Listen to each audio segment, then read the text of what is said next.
93 WIBC Mobile News. On the level, on the go.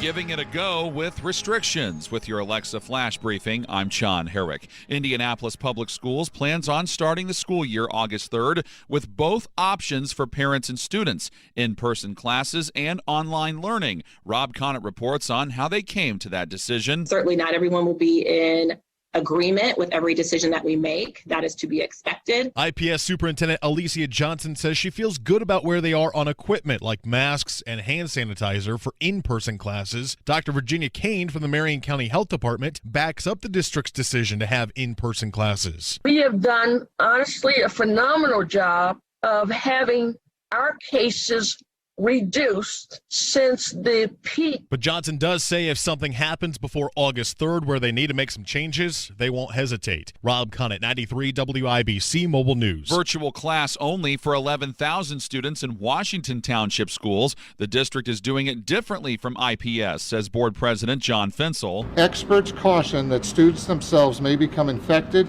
and that even if they do not become seriously ill, they may pass the virus to adults with whom they reside. He says they also considered in their Monday vote that African Americans are at a greater risk for catching coronavirus. The board will consider when to open classrooms at each board meeting, he says.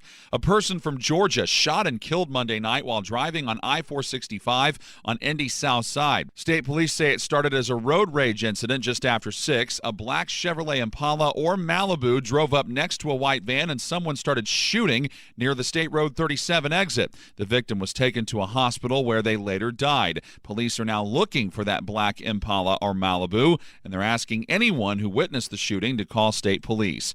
A man from Missouri going to prison over a fatal crash last summer in Indianapolis. It happened in an Interstate 465 construction zone.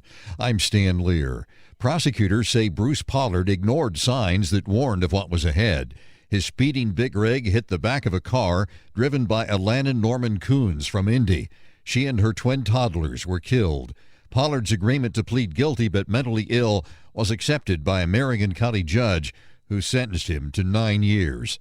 Stan Lear, 93 WIBC Mobile News. Fox Booker's story about being attacked and threatened with lynching is being disputed by two people seen in the video. Neither Sean Purdy nor Caroline McCord were arrested after the July 4th incident. They say Booker was friendly, accepted a ride, and then hours later came back onto their property. He asserts and claims to be a county commissioner and says he's going to find these people. He declares he's going to ruin their lives. He gets in Caroline's face, jabbing a finger. Her boyfriend, Mr. Purdy, steps in between them. He's afraid for her. Mr. Booker then hits him 3 times. Attorney David Hennessy says Booker should take a polygraph, and he says he has pictures to prove Booker punched first at Lake Monroe. First, he decided he wasn't going to play in the NBA restart. Indiana Pacers guard Victor Oladipo has been concerned about a past injury that he's had. Trying to focus on my knee and getting as strong as possible and seeing where I'm at. But now The Athletic is reporting that Oladipo is participating in 5-on-5 scrimmages in Orlando and that there's now optimism that he might play. The Pacers restart their season August 1st. WIBC's flash briefings are updated throughout the day, so you can always check for the latest local news. You can also rejoin us in the car at 93.1 FM to stay on top of the latest traffic alerts, weather, and news. I'm Herrick, on the level, on the go, and on Twitter at 93 WIBC and WIBC.com.